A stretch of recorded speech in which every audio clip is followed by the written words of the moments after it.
Olá, gente. Bom dia para você que está me assistindo agora de manhã. Boa tarde para você que está me assistindo agora à tarde. E boa noite para você que está me assistindo agora à noite.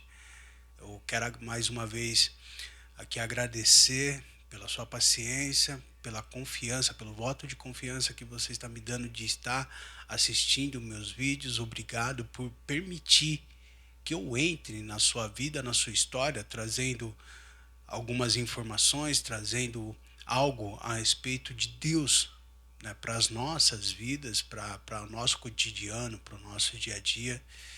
Muito obrigado por tudo até aqui. E o que eu desejo mesmo do meu coração é que a presença de Deus esteja com cada um de vocês que estão me assistindo, trazendo paz, trazendo alegria e trazendo entendimento de tudo aquilo que Ele deseja para cada um de nós. É isso aí. Gente, eu comecei esses vídeos uns anos atrás e tive até em Brasília, e eu já falei isso na introdução, que os vídeos foram muito confusos e teve muita informação, muita bagunça. E aí, né, naquele vídeo que eu fiz de introdução, eu até expliquei que eu precisava andar por um caminho, né? Eu precisava andar por um caminho. E o Senhor me deu esse caminho que é para falar sobre hierarquia e autoridade.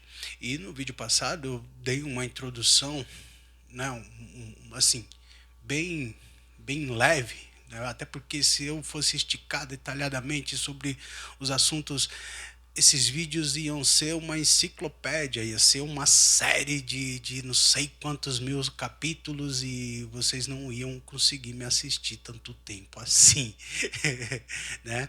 E para não ser pesado, tô tentando diluir bastante as informações, tentando assim trazer as informações de uma forma bem límpida, bem prática, bem assim resumida, para que os vídeos não sejam tão longos assim.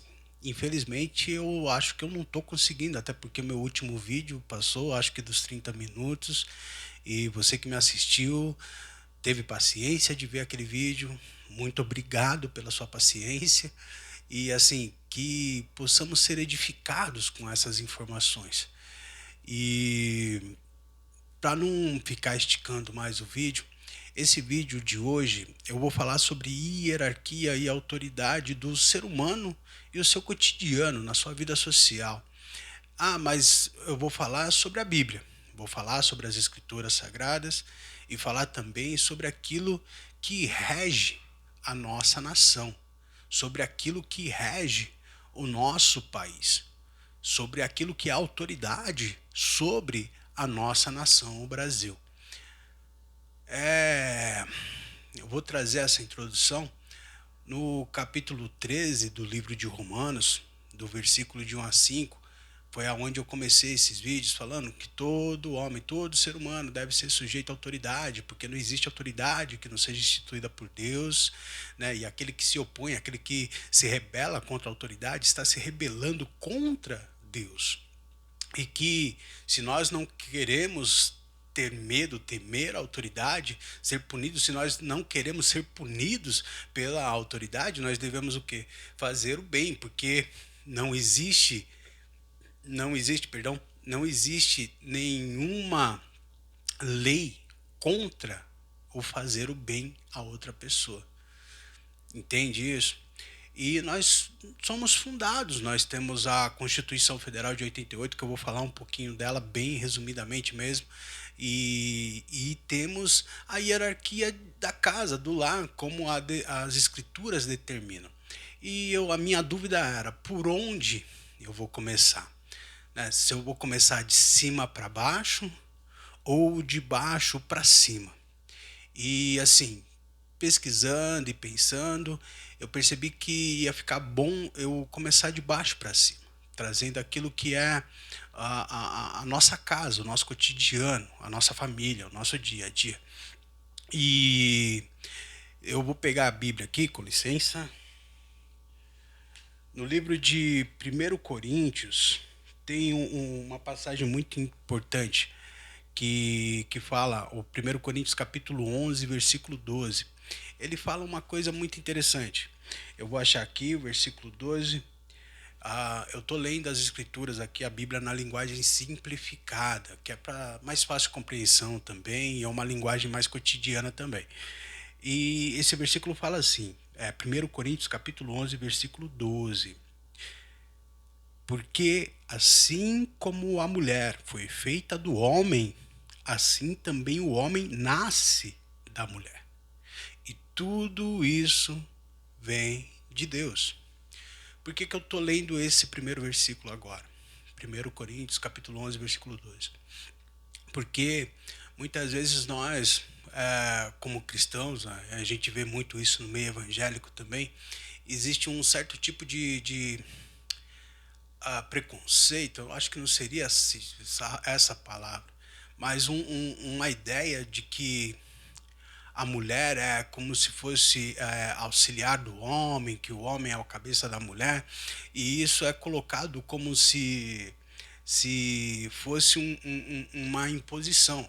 Porém, isso não é uma imposição, de acordo às escrituras, de acordo com esse versículo de 1 Coríntios, agora capítulo 11 que eu li. Isso não é uma imposição. O que o Senhor cria com esses versículos, ele cria apenas uma harmonia no lar. É uma organização dentro do lar, para que não haja desentendimento. Porque se, por exemplo, no lar, mas se não soubesse quem decide, quem não decide, como que faz, como que não faz, a família seria como um monstro de duas cabeças, né? E imagina essas duas cabeças se degladiando, uma querendo ir para um lado, outra querendo ir para o outro lado, e não havendo concordância entre elas, e as duas se agredindo.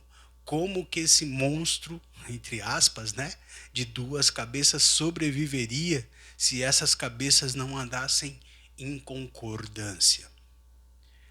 Então o Senhor, ele criou princípios para que nós pudéssemos viver de uma forma harmônica dentro do nosso lar, dentro da nossa casa. E um desses princípios, eu vou ler aqui agora também, tá no livro de Efésios. Livro de Efésios, deixa eu achar aqui a minha colinha, aqui a minha colinha para não se perder. Livro de Efésios, no capítulo 5, do versículo 21 ao 24. Deixa eu achar aqui direitinho o capítulo. Efésios capítulo 5, do versículo 21 ao 24. Olha só. Sejam obedientes uns aos outros, pelo respeito que têm por Cristo. Isso no convívio social. E aí vem um aconselhamento para as esposas. Esposa, obedeça ao seu marido como você obedece ao Senhor. Pois o marido tem autoridade sobre a esposa, assim como Cristo tem autoridade sobre a igreja, e o próprio Cristo é o Salvador da igreja, que é o seu corpo. Portanto, assim como a igreja é obediente a Cristo, assim também a esposa deve obedecer em tudo ao seu marido. Vou dar uma pausa aqui. Foi Efésios capítulo 5, do versículo 21 ao 24. Calma, mulheres, não precisam tacar pedras em mim. Calma. Por que que o Senhor determina isso? Veja bem. Mulher, seja submissa ao seu marido. Por que que o Senhor determina isso?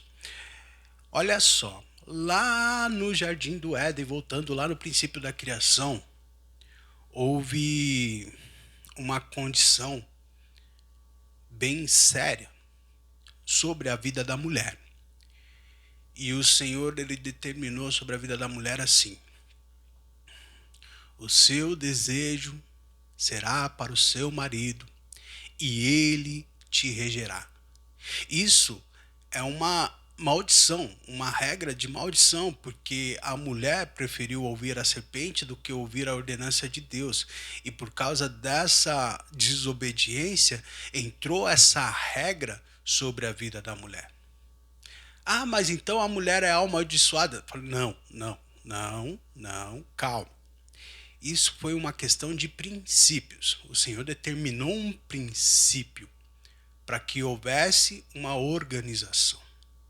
Tanto que depois ele chegou no homem e falou: por que você preferiu ouvir a sua mulher ao invés de me ouvir? Maldita é a terra por sua causa. Então, essa desobediência criou os primeiros princípios regimentares onde houve punição, onde houve disciplina, onde houve assim os primeiros regimentos para esquadrinhar como o ser humano deveria sobreviver. Ah, mas e por que aqui hoje, na nova aliança, após Jesus Cristo, né? Depois de Cristo, nós temos um versículo dizendo: mulher, se submissa ao seu marido. Como eu disse, um monstro lá de duas cabeças. Aí as duas cabeças não concordam entre si e uma começa a debater e degradar uma contra a outra e uma fere a outra. Como esse monstro, mais uma vez, entre aspas, vai sobreviver sem concordância, se as duas cabeças não concordarem entre si? E tem um versículo bíblico que agora eu não vou lembrar onde está exatamente, que fala assim: andarão dois juntos se não estiverem em concordância? Quando o Senhor ele determina essa submissão da mulher ao homem, por que ele determina a submissão da mulher ao homem? Porque se for uma disputa de força bruta, assim, a mulher está em desvantagem. Porém, se for uma disputa intelectual, a mulher tem muito mais vantagem sobre o homem. Porém, na força bruta, né, se você pegar, por exemplo, se eu pegar a minha esposa, por exemplo, ela é menor que eu, mais magra que eu, tem menos massa que eu. Então, na força bruta, eu sou mais forte que a minha esposa. Por que que o Senhor ele determina essa submissão? Única e exclusivamente para que haja harmonia dentro de casa. Para que haja, como que eu posso dizer assim, para que não seja desfeito o relacionamento. Por exemplo, eu quero uma coisa, minha esposa quer outra coisa, e nós vamos debatendo naquele assunto, debatendo naquele assunto, e de repente aquele assunto vai funilando, até que chega naquele ponto extremo. Qual é o ponto extremo? É aquilo assim, ou é tudo ou nada. E qual é o papel da esposa nessa questão? Ceder um pouquinho. Eu vou ceder. Por quê? Porque se eu não ceder, o meu relacionamento vai sucumbir. É lógico, eu não estou dizendo para a mulher, por exemplo, se sujeitar a um relacionamento abusivo ou que o homem manda na mulher e você tem que obedecer e pronto. Não, não é isso. Eu estou dizendo assim, quando há a falta de concordância numa certa ou determinada área do relacionamento no lar, aí quando vai funilando, debatendo o assunto e chega naquele limite e não houve uma concordância, o Senhor aconselha que a mulher ceda. Mas eu vou continuar lendo aqui o livro de Efésios agora, do capítulo 5, do versículo 25, deixa eu pegar a colinha de novo, do versículo 25 ao 33, se eu não me engano aqui. Agora eu vou ler homens e mulheres que estão me ouvindo aqui também. Também é... Você que me ouve, presta muita atenção nisso agora. Mulheres, homens, casais, família, prestem muita atenção nisso aqui agora.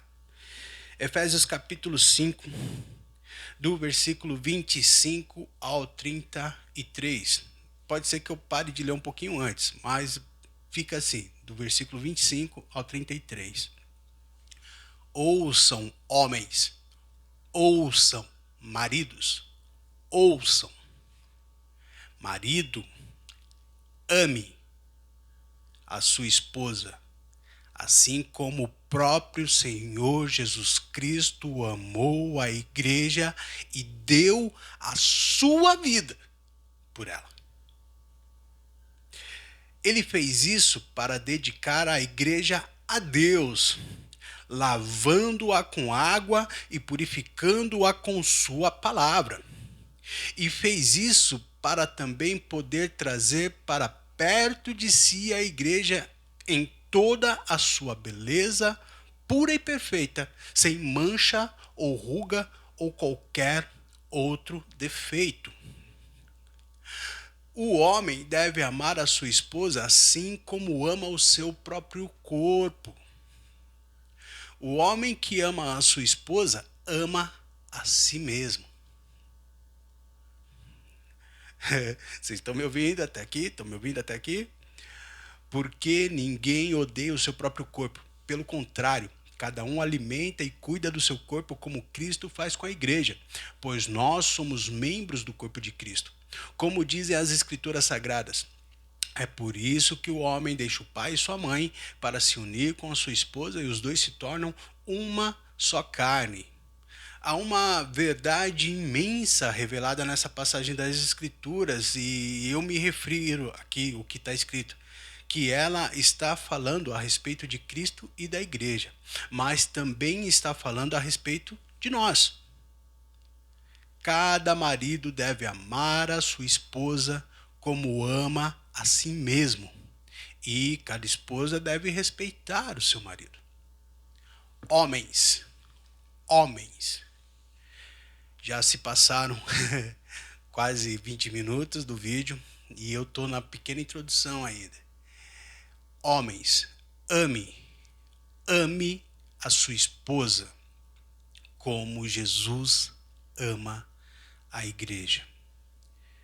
Homens, se você ama a sua esposa, você vai querer protegê-la, você vai querer guardá-la, você vai cuidá-la e vai dar todas as condições possíveis para que ela se sinta protegida, para que ela se sinta guardada. E de acordo com aquilo que nós lemos no livro de Efésios agora, Jesus ele se entregou pela igreja. E esse é o exemplo que nós homens temos de como cuidar das nossas esposas. Nós devemos sacrificar-nos por elas, para que elas sejam guardadas, protegidas e abençoadas conosco, por nós. Nós somos os responsáveis diante de Deus pelas nossas esposas. Por isso, o Senhor ele fala para as esposas: sujeitai-vos aos seus maridos. Porque na hora que for a prestação de contas daquilo que acontece na vida do lar, quem prestará contas da esposa é o marido e não ao contrário. Não é a esposa que vai prestar contas do relacionamento diante de Deus, mas o marido vai prestar contas diante do Deus do céu, do Todo-Poderoso, pela sua esposa, pela sua família. Então, homens, se você acha que a sua mulher tem a obrigação de te obedecer, reveja os seus conceitos. Reveja os seus princípios. Não seja um machista, porque de acordo com aquilo que nós lemos no livro de Coríntios, a Bíblia fala claramente: a mulher veio do homem, mas todo homem nasce de mulher. E todos estão diante do Senhor. Isso é de Deus. Então, aos olhos de Deus, não há acepção formal de homem e mulher. Porém, ele determina esses princípios para que haja concordância, para que o lar, a família, não se deteriore, mas para que haja uma harmonia e haja, assim, crescimento no lar e bênção na família. Compreende até aqui? Isso é o começo da nossa vivência dentro de casa, dentro do nosso lar. E andando um pouquinho mais agora, esse regimento é dentro de casa. Então, dentro da minha casa, essa é a hierarquia. Dentro da minha casa, essa é a determinação de Deus para que haja uma harmonia e para que haja um progresso dentro do lar.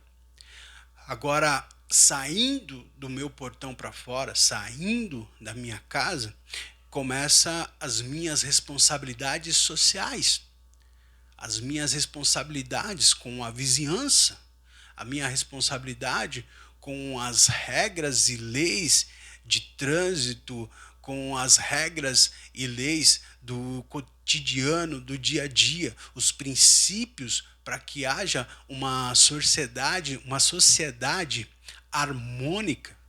E sobre isso eu precisei pesquisar, lógico, um pouquinho mais sobre a nossa Constituição, que leva o nome de Constituição Cidadã, que foi, como que eu posso dizer, foi formada em 1988, né? Na verdade, ela foi lançada em 1988, a Constituição Cidadã.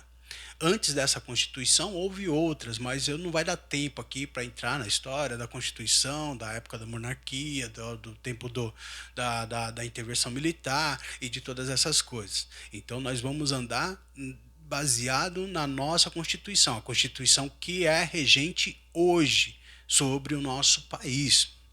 Existe a Constituição Federal, existe a Constituição Estadual, existe, por exemplo, as leis municipais, porém, toda assim, tanto a lei municipal quanto a estadual, ela não pode ir contra ou alterar aquilo que é a Constituição Federal.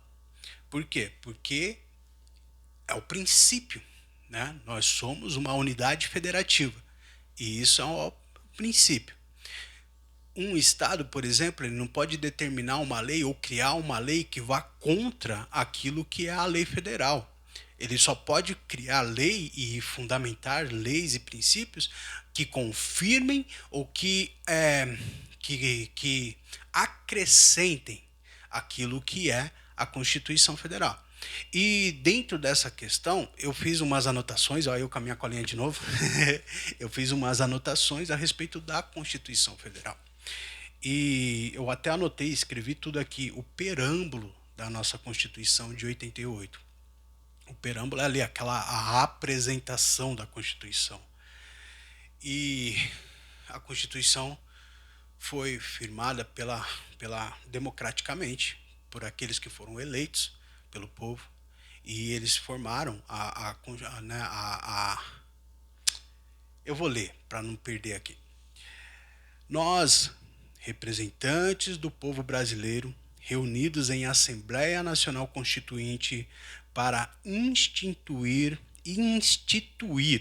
um Estado democrático destinado a assegurar o exercício dos direitos sociais e individuais, a liberdade, a segurança, o bem-estar, o desenvolvimento, a igualdade e a justiça como valores supremos de uma sociedade fraterna, pluralista e sem preconceitos, fundada na harmonia social e comprometida na ordem interna e internacional, com a solução pacífica das controvérsias.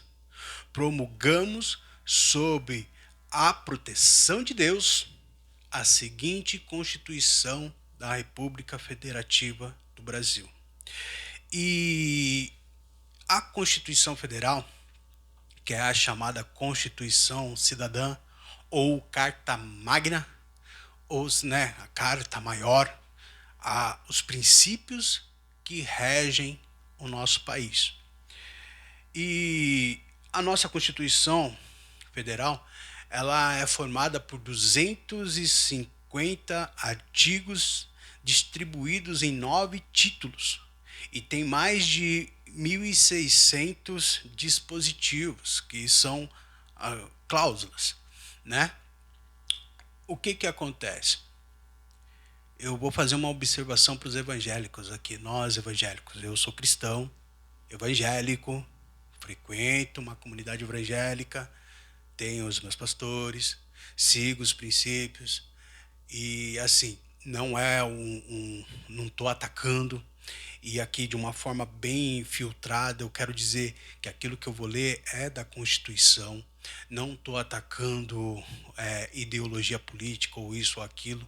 Eu vou mostrar o que é constitucional.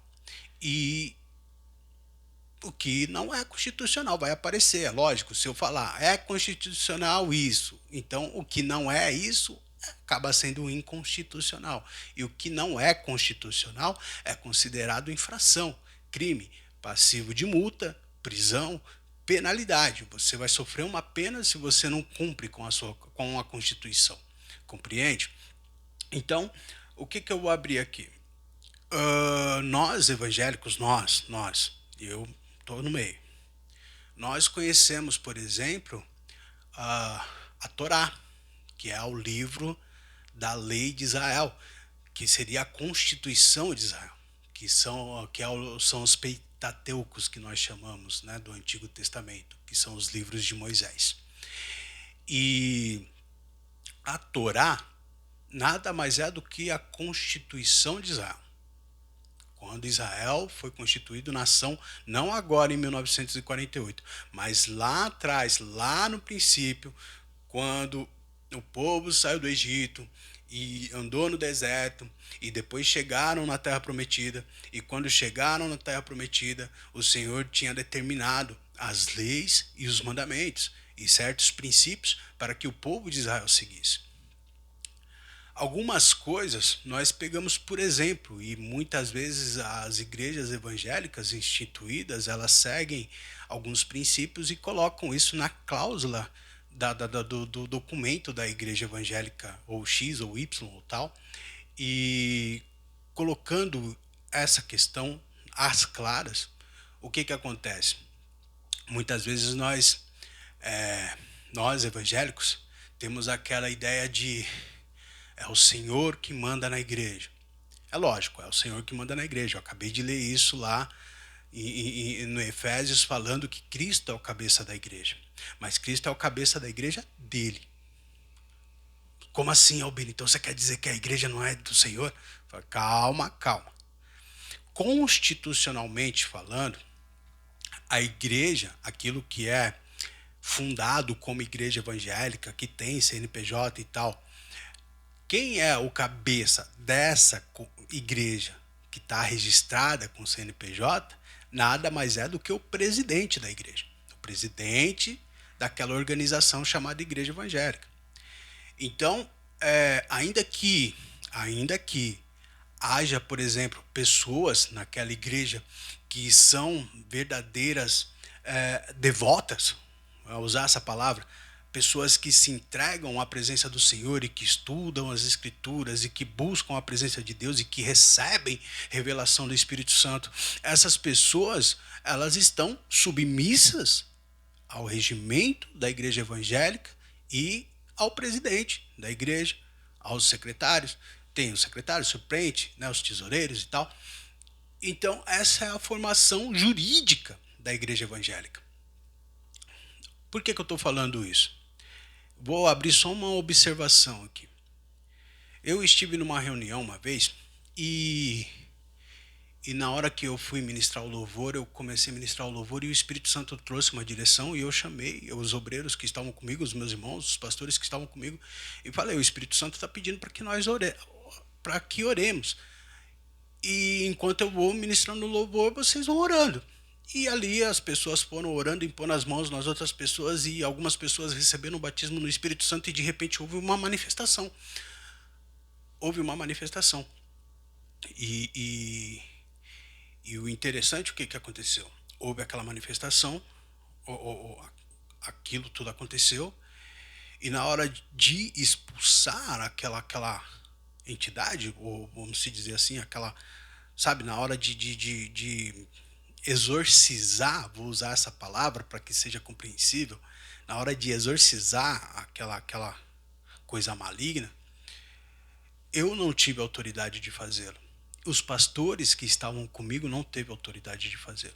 Mas quem teve autoridade de fazê-lo foi o pastor da igreja local. Por quê? Porque não existe autoridade que não seja constituída por Deus. Compreende?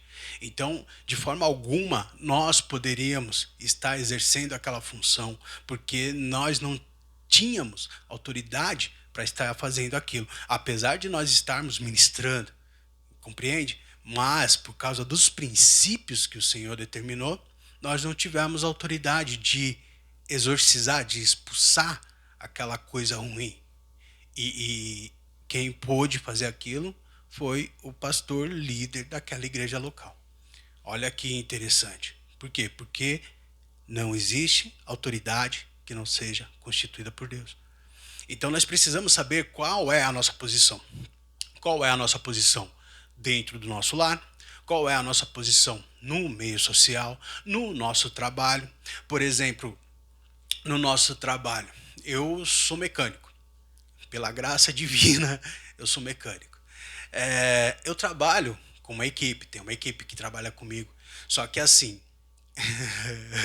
eu vou ser muito sincero aqui, se o meu patrão assistir esse vídeo, espero que ele seja bem compreensivo, porque eu sou um dos piores dentro da minha função. Por que que eu digo que eu sou um dos piores? Porque os trabalhos que eu pego para fazer acabam sendo muito complexos e esses trabalhos complexos são demorados e por serem demorados não dá um rendimento e por não dar um rendimento não é tão lucrativo. Porém, são trabalhos complexos que do pessoal da minha equipe muitas vezes não querem mexer. Por quê? Porque sabe que são complexos, que são demorados e que não são muito rentáveis. Então, dentro da minha equipe, eu sou o mal necessário, misericórdia falar isso. Eu sou aquele que tá lá para segurar as coisas que são complicadas, né? Vamos dizer assim. Mas é pela graça divina que eu estou no meu trabalho, gosto muito do que eu faço e pela graça de Deus eu consigo conduzir isso, né? E voltando, que nem no meu trabalho, como eu entrei agora aqui. Apesar de eu saber resolver certas coisas, o que que acontece? Pô, tem um líder e esse líder na maioria das vezes não sabe resolver, mas ele é o líder. E eu tô lá, eu devo ser sujeito ao meu líder. O meu patrão, por exemplo, ele às vezes não acompanha os fatos que estão acontecendo e vem cobrando. Mas por que que ainda está aqui? Por que que ainda está fazendo? Mas aí a gente vai e apresenta as condições, o porquê que está acontecendo. Mas se ele não concordar com aquilo, é outro assunto. Mas ele é o meu líder e eu preciso prestar contas a ele. Né? No meu trabalho, meu chefe, meu líder. Muitas vezes acontece isso em empresa de médio porte, por exemplo.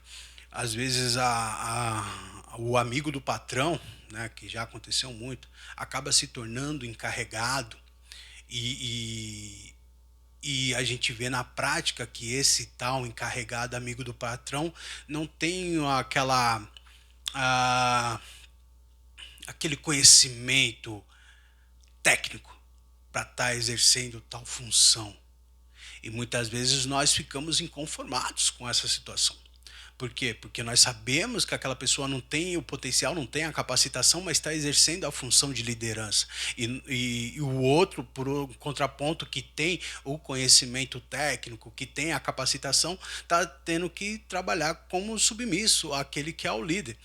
Porém, essa é a hierarquia, ele é nomeado líder. Então você precisa ouvir o seu líder, ainda que ele não tenha uma capacitação técnica para aquilo, mas ele é o seu líder. E se você perceber como funcionário que o seu líder está tendo ideias que vão contra aquilo que é o conhecimento técnico ou aquilo que seria o certo a ser feito, você com sabedoria e prudência, você não vai brigar com o seu líder, mas você vai apresentar o conhecimento técnico para ele e apresentar as condições técnicas daquela situação para que haja solução.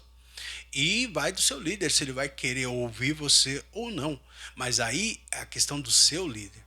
Você apresentou a sua parte, você está cumprindo com a sua função. Compreende? E assim, Na rua, por exemplo, às vezes nós temos aquele comentário: ah, mas o policial não sei o que, o policial não sei o que lá, mas o policial, ele é o representante da autoridade para nós, para nossa segurança. O policial é o que está lá representando a autoridade para nós. Então, se você, por exemplo, um cidadão, eu, você, qualquer um de nós, está andando com o seu veículo, com a sua moto ou simplesmente caminhando, se você é abordado pelo policial, qual é a sua função? Se submeter às ordens. Por quê? Porque ele é a autoridade. Você não vai debater com o policial. Ah, você é folgado, isso, aquilo. Não, isso não existe. Isso não existe. Você deve ser submisso à autoridade. Por quê? Porque não existe autoridade que não venha de Deus. E quem se rebela à autoridade, se rebela a Deus. E a autoridade é ministro de Deus. Então entendam isso. São princípios que precisam ser seguidos. Ah, mas eu vou no médico e eu não concordo com o diagnóstico que o médico deu, o enfermeiro demorou, ah, o pessoal está reclamando e começa lá a brigar, querer caçar assunto, mas está errado, porque dentro do consultório médico, a autoridade é o doutor. Dentro da enfermagem, a autoridade é o enfermeiro, o técnico de enfermagem que está te atendendo, que está te aplicando a medicação. E nós precisamos entender isso. Nós precisamos entender isso. Numa sala de aula, por exemplo, quem é a autoridade dentro de uma sala de aula? O professor. Você sabia que se fosse para seguir de uma forma régia, mesmo assim, de uma forma, sabe, de uma forma rígida, nem o diretor da escola poderia entrar e interferir na aula do professor. Porém, é lógico, se o professor cometer uma infração que vai contra o princípio daquela escola, aí sim o diretor entra como autoridade maior para punir, para corrigir aquela condição, para corrigir aquela situação. E nós precisamos viver isso, entender isso. E voltando à Constituição Federal.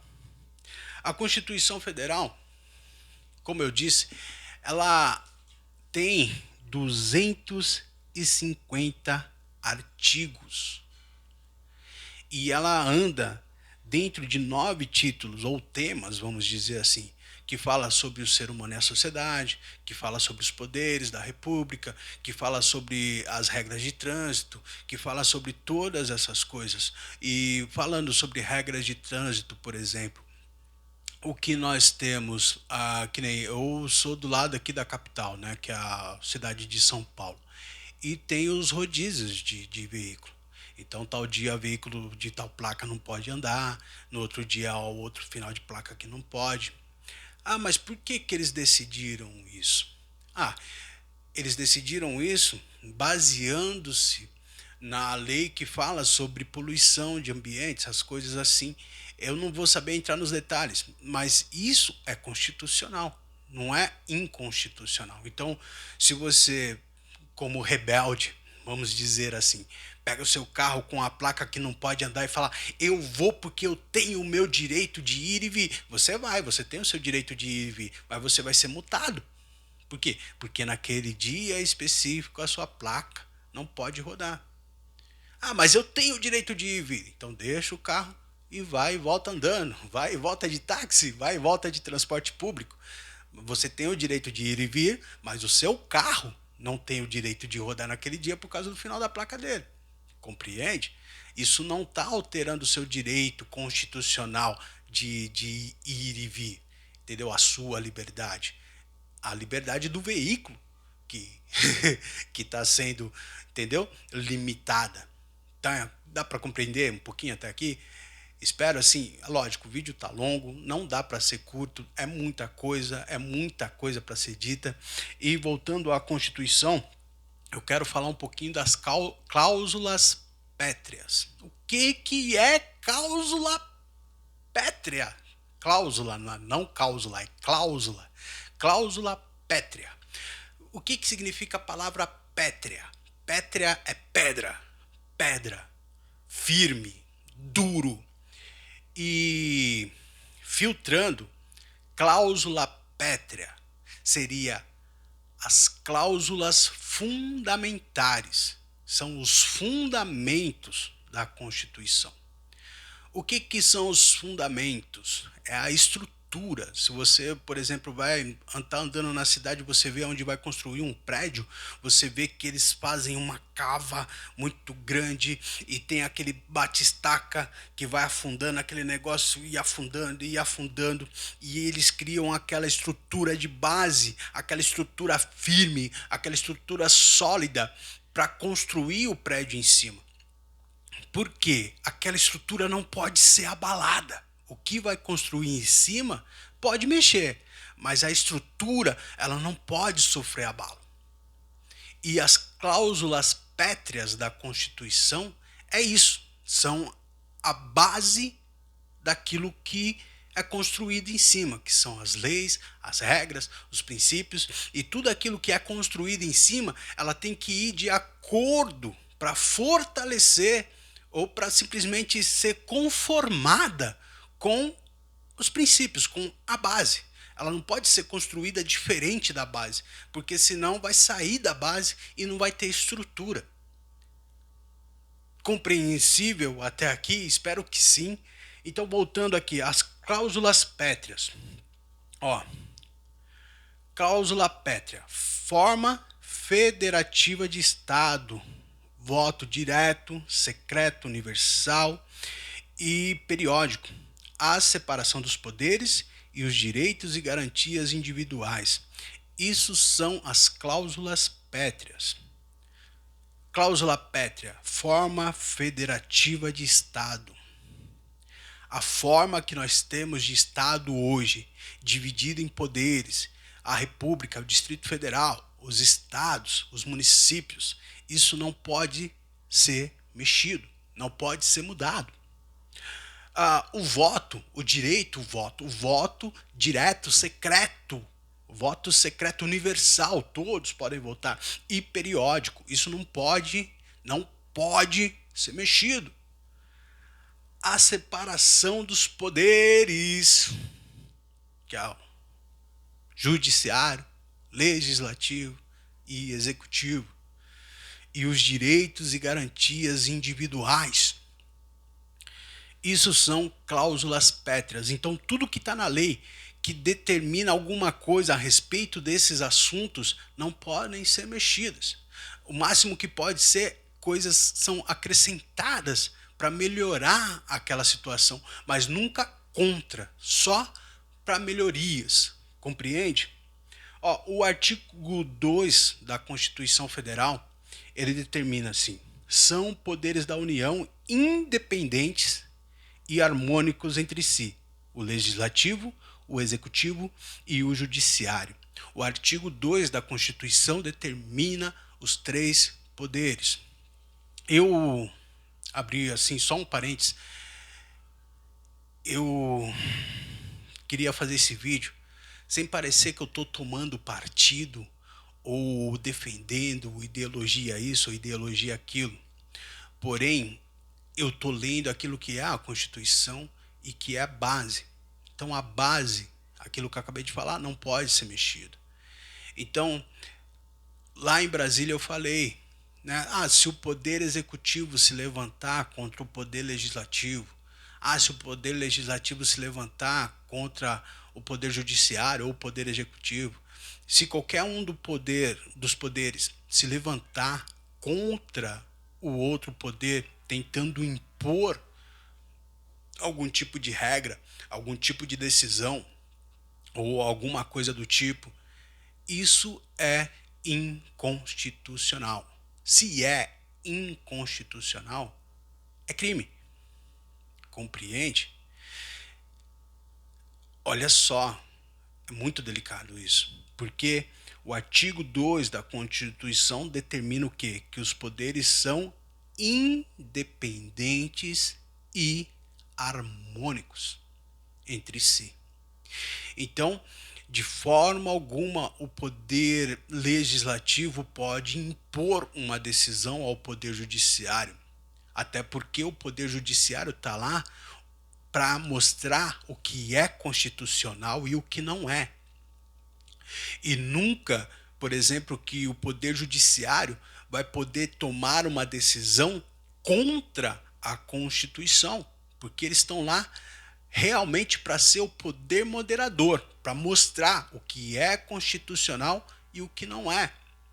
O poder executivo está lá para exercer, né, a função, contratando, né, fundando os ministérios, contratando os ministros, administrando o país, e o poder judiciário está lá como poder moderador para ver se as decisões do executivo são as decisões constitucionais. O poder legislativo está lá para quê? Para avaliar o que é constitucional e poder criar leis e emendas à Constituição para trazer mais clareza a certas determinações. O poder legislativo ele é dividido em dois, que é o Senado e a Câmara dos Deputados. E o Senado ele tem o poder de investigar, como que eu posso dizer? O Senado ele tem o poder de investigar o executivo no seguinte: ele está cumprindo a função exata. O Senado ele tem o poder, por exemplo, de ver o judiciário também. Ah, mas tal juiz assim, ele é, sabe, do Superior Tribunal de Justiça e ele não está andando de acordo com a Constituição. Como que nós podemos resolver isso? Então, por que que existe essa independência dos poderes? Para que nenhum poder chegue no outro, por exemplo, e ameace.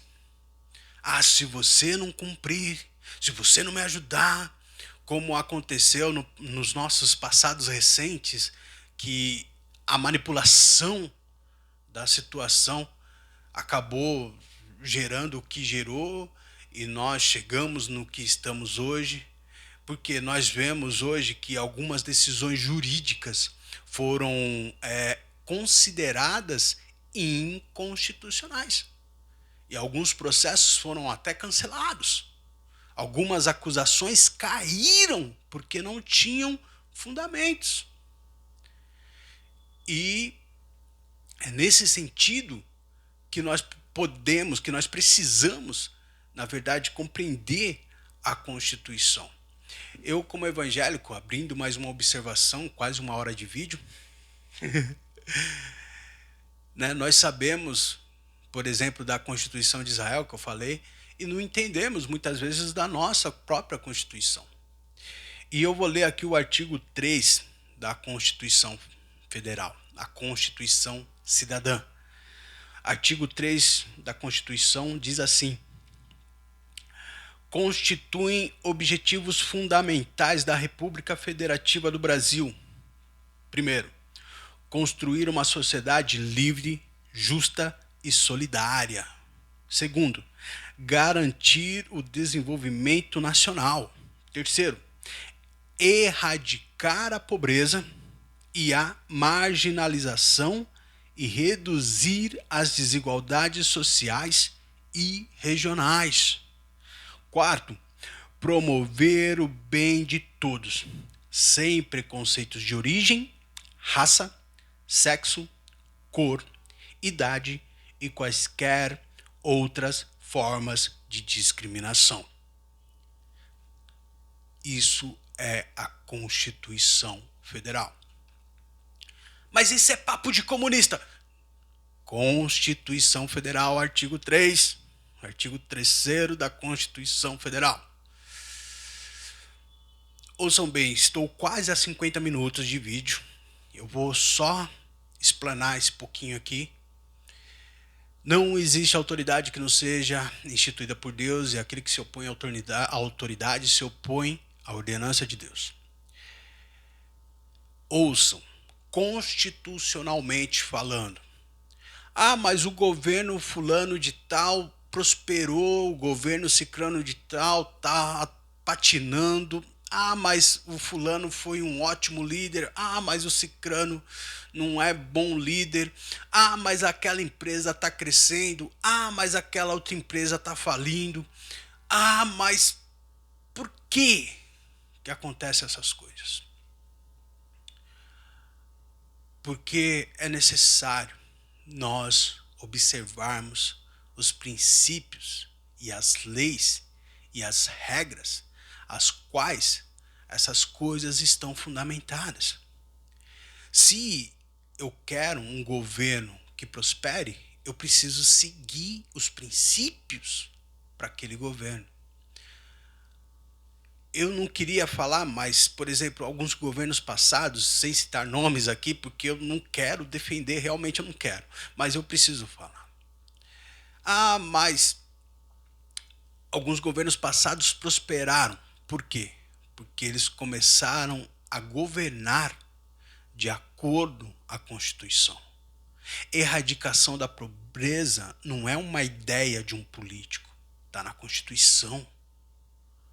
A, a, a, a, a punição, né, a questão de preconceito, que nenhuma pessoa deve ser discriminada independente de qualquer coisa, está na Constituição. Ai, Albino, então você está dizendo que? Eu estou dizendo que um governo, para prosperar, ele tem que seguir aquilo que é a base. Ele tem que construir a sua forma de governo em cima das cláusulas pétreas, dos fundamentos constitucionais que não podem ser removidos, que não podem ser anulados ou cancelados, mas ele deve ser, sim, construído de acordo para fortalecer, para edificar sobre os fundamentos constitucionais. Mas o governo XY prosperou porque o governo HJ aumentou. Mas porque não sei quem fez, mas não sei quem só usou o que o outro fez. Não, não é isso. Constitucionalmente falando, se você se submete às regras e aos princípios que regem aquela posição, aquela condição a qual você vive, você prospera. Se eu quero que a minha empresa cresça, eu devo ter princípios que como que eu posso dizer, que tragam melhorias e que se apoiem àquilo que a lei determina. Eu não posso, por exemplo, sonegar imposto, eu não posso, por exemplo, negar direitos trabalhistas, eu não posso, por exemplo, fazer nada daquilo que é contrário à lei e daquilo que é o regimento interno da minha empresa. Albino, eu estou começando a entender. Será se nós estamos começando a entender tudo isso, gente? Estamos a quase 1 hora de vídeo. Eu preciso falar isso. Um governo, qualquer coisa, uma casa, sabe, um lar, uma família só prospera se ela observa os princípios. Uma sociedade só prospera se ela se fundamenta, se ela é construída em cima dos fundamentos sólidos que não podem ser abalados. Sabe, quando o próprio Senhor Jesus falou, aquele que ouve as minhas palavras e as pratica é como um homem que constrói a sua casa sobre a rocha, e aí vem os ventos e as marés sobem e tudo acontece e aquela casa não é abalada porque ela é construída sobre fundamentos. Irmãos, eu estou quase a 1 hora nesse vídeo. Quero agradecer a todos vocês mais uma vez por me darem atenção. Te aconselho a ir pausando esses vídeos, porque eles são longos, que nem assiste uma parte, depois assiste uma parte. Se você me acompanha até aqui, eu quero te agradecer mesmo de coração. E eu espero, em nome do Senhor Jesus Cristo, que haja paz, que haja compreensão, que possamos nós, homens, mulheres, cidadãos, cidadãs, observarmos os princípios para que possamos andar, sabe, em cima das fundações, em cima dos fundamentos que que são firmes. E como diz sabe, as próprias escrituras, que possamos ter os nossos pés firmados sobre a rocha, sobre os fundamentos, para não sermos abalados. Que a graça de Deus Pai esteja sobre cada um que assistiu esse vídeo até aqui. Que a graça do nosso Senhor Jesus Cristo esteja sobre a sua vida, independente da sua religião, independente da sua crença.